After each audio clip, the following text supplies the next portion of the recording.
Pemirsa, seorang pelaku penebar ranjau paku dari rangka payung yang biasa beraksi di sepanjang ruas Jalan Gatot Subroto dan MT Haryono, Jakarta Selatan diciduk tim Saber Polsek Tebet. Dalam aksinya pelaku diketahui selalu berpindah-pindah tempat untuk menghindari tangkapan petugas dan warga. Seorang pria berinisial BIP yang sehari-hari berprofesi sebagai tukang tambal ban harus berurusan dengan Satreskrim Polres Tebet. Selain menjadi tukang tambal ban, BIP adalah pelaku penebar ranjau paku rangka payung di sepanjang Jalan Gatot Subroto hingga MT Haryono.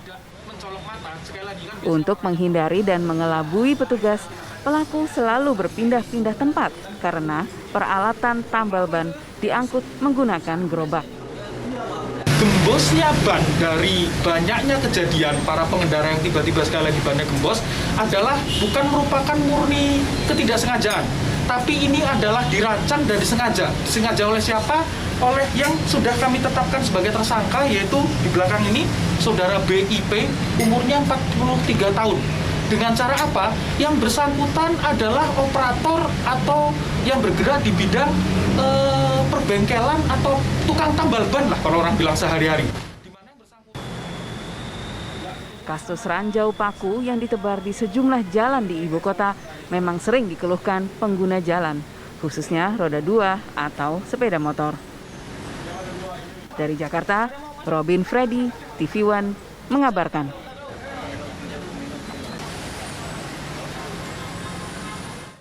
Pemirsa, untuk mengetahui bagaimana ancaman dan modus operandi pelaku ranjau paku, berikut liputan reporter Maria Asegaf dan juru kamera Dani Martin dari lapangan langsung. Jalanan ibu kota DKI Jakarta masih saja rawan ranjau paku. Selama PPKM ini bukannya berkurang, justru malah semakin marak.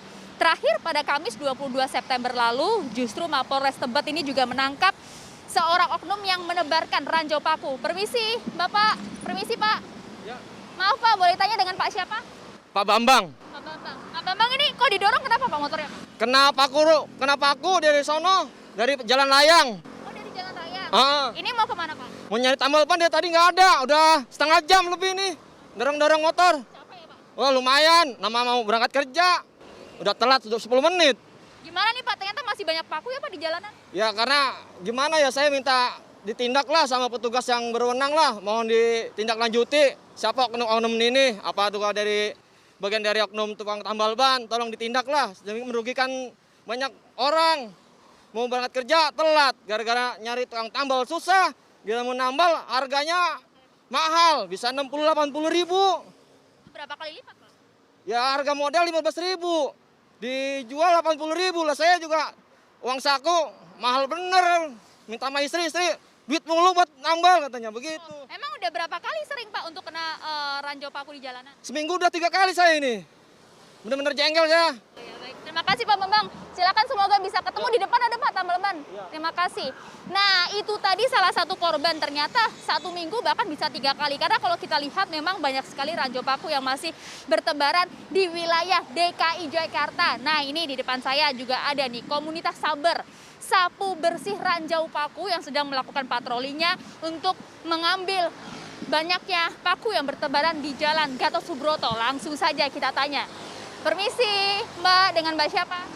Dengan Dian. Mbak Dian, Oke. Mbak Dian, ini lagi melakukan aksi patroli, betul? Benar, kita lagi melakukan patroli ranjau paku yang dimana sering terjadi penebaran paku di daerah sini, titik rawan. Oke. Seberapa banyak sih, Mbak, paku yang bertebaran ini, Mbak? Sehari razia bisa mengumpulkan berapa paku? Untuk razia sehari biasanya 2 atau 3 kali. Untuk sehari sekali razia itu bisa nyampe 500 gram. Atau kalau misalkan 1 hari dikumpulin bisa 1 kilo. Bisa ditunjukkan mungkin, Mbak, pakunya seperti apa, Mbak? Silakan. Jadi ini sebenarnya bukan paku tapi seperti besi payung yang dilubangi begitu ya, Mbak? Benar sekali, ini besi payung yang dilubangin. Jadi semua ban, tipe ban itu bisa kena. Bahayanya seperti apa, Mbak? Ini untuk misalkan kecepatan tinggi bisa mengakibatkan kecelakaan dan bannya bisa bocor gitu. Meski sejumlah pelaku terus ditindak aparat, aksi menebar ranjau paku ternyata masih tetap marak. Bahkan saat ini para pelaku sudah menggunakan paku khusus yang jauh lebih berbahaya.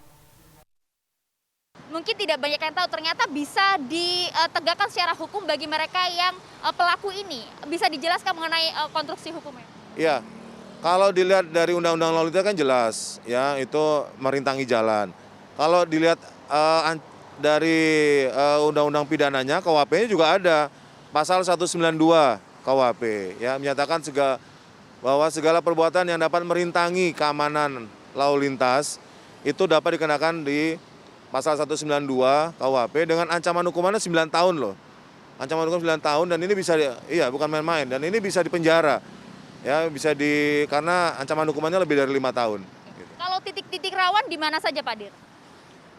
Hampir seluruh Jakarta ya, tetapi yang paling biasanya suka banyak ada laporan itu seputaran Gatot Subroto, kemudian di Underpass Senen, kemudian di kawasan Tebet, kemudian di flyover ini Pancoran ini juga salah satu kawasan-kawasan yang rawan ranjau paku. Terima kasih banyak Pak Dir atas waktunya. Nah itu tadi penjelasan dan ternyata ada penegakan hukumnya, bahkan hukumannya bisa mencapai 9 tahun. Berhati-hatilah juga bagi Anda para pengendara, hingga saat ini pihak kepolisian masih terus melakukan razia, saber penghalau ranjau paku pun juga masih terus bekerja. Tipsnya tadi sudah dibagikan. Sekali lagi berhati-hati dalam setiap pengendara dan ingat juga bagi para pelaku untuk tidak bertindak lagi untuk memberikan paku di sepanjang jalan karena ada hukumannya. Bayangkan jika Anda maupun keluarga Anda yang kemudian mengalami kecelakaan lalu lintas akibat hal ini. Dari Jakarta, Maria Assegaf, Dani Martin, TV One mengabarkan.